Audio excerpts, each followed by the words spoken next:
روحانی مشاہدات و تجربات و حقیقت پر مبنی 8 پہلو۔ نمبر 1، وہ گھر جس کے صحن سے درخت کاٹ دیا جائے وہ گھر کبھی آباد نہیں رہتا۔ آپ جب بھی کسی گھر کو اجڑتا دیکھیں، آپ تحقیق کر کے دیکھ لیں، اس گھر کی بربادی درخت کاٹنے سے شروع ہوئی ہوگی۔ چنانچہ آپ کے گھر میں اگر کوئی پرانا درخت ہے تو آپ اسے ہرگز نہ کاٹیں، آپ کا گھر ہمیشہ آباد رہے گا۔ یہ وہ حقیقت ہے جس کی وجہ سے اولیاء کرام پوری زندگی درخت لگاتے اور درختوں کی حفاظت کرتے رہے۔ نمبر 2، جس گھر سے پرندوں، جانوروں اور چیونٹیوں کو رزق ملتا رہے، اس گھر سے کبھی رزق ختم نہیں ہوتا۔ آپ تجربہ کر لیں، آپ پرندوں، بلیوں، کتوں اور چیونٹیوں کو کھانا، دانا اور پانی ڈالنا شروع کر دیں، آپ کے گھر کا کچن بند نہیں ہوگا، آپ پر رزق کے دروازے کھلے رہیں گے۔ آپ کو انبیاء اور اولیاء کے مزارات پر کبوتر، کوے، مور، بلیاں اور چیونٹیاں کیوں ملتی ہیں؟ یہ دراصل مزارات پر لنگر کی ضمانت ہوتے ہیں۔ نمبر 3، اللہ تعالیٰ غریبوں میں کپڑے تقسیم کرنے والوں کو کبھی بے عزت نہیں ہونے دیتا۔ آپ اگر چاہتے ہیں آپ کے مخالفین آپ کو بے عزت نہ کر سکیں تو آپ غرباء میں کپڑے تقسیم کرنا شروع کر دیں۔ بالخصوص آپ کے غریب بچوں کو لباس اور چادریں لے کر دینا شروع کر دیں۔ آپ مرنے کے بعد تک باعزت رہیں گے۔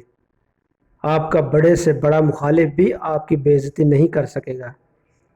چنانچہ آپ لوگوں کی ستر پوشی کا بندوبست کریں، اللہ آپ کی برہنگی ڈھانپ دے گا۔ نمبر 4، آپ اگر اپنی راہ سے بھٹکی ہوئی اولاد کو راہ راست پر لانا چاہتے ہیں تو آپ غریب بچوں کی شادیاں کرا دیں، آپ کی اولاد نیک ہو جائے گی۔ آپ تجربہ کر کے دیکھ لیں، آپ غریب بچوں کی شادی کرائیں، آپ انہیں گھروں میں آباد کرائیں، آپ اپنی اولاد پر اس کے اثرات دیکھیں گے اور یہ اثرات آپ کو حیران کر دیں گے۔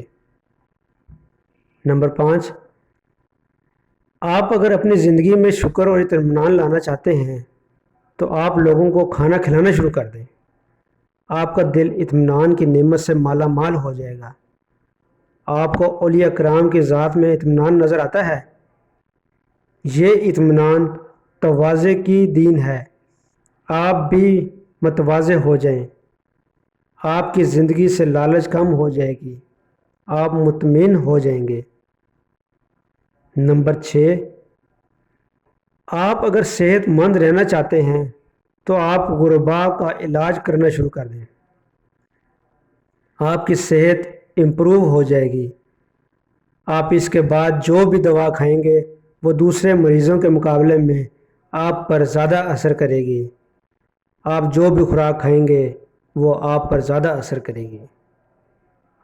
نمبر 7، آپ اگر ڈپریشن کا شکار ہیں تو آپ دوسروں کے لیے ٹھنڈے پانی کا بندوبست کر دیں، کنواں کھدوا دیں، غریب کے گھر موٹر لگوا دیں یا پھر گھر کے سامنے ٹھنڈے پانی کا کولر رکھ دیں، آپ کا ڈپریشن ختم ہو جائے گا۔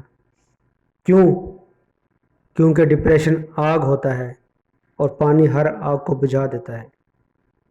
نمبر 8، آپ اگر طاقتور ہونا چاہتے ہیں تو آپ سادگی اختیار کر لیں، دنیا کا کوئی فرعون آپ کا مقابلہ نہیں کر سکے گا۔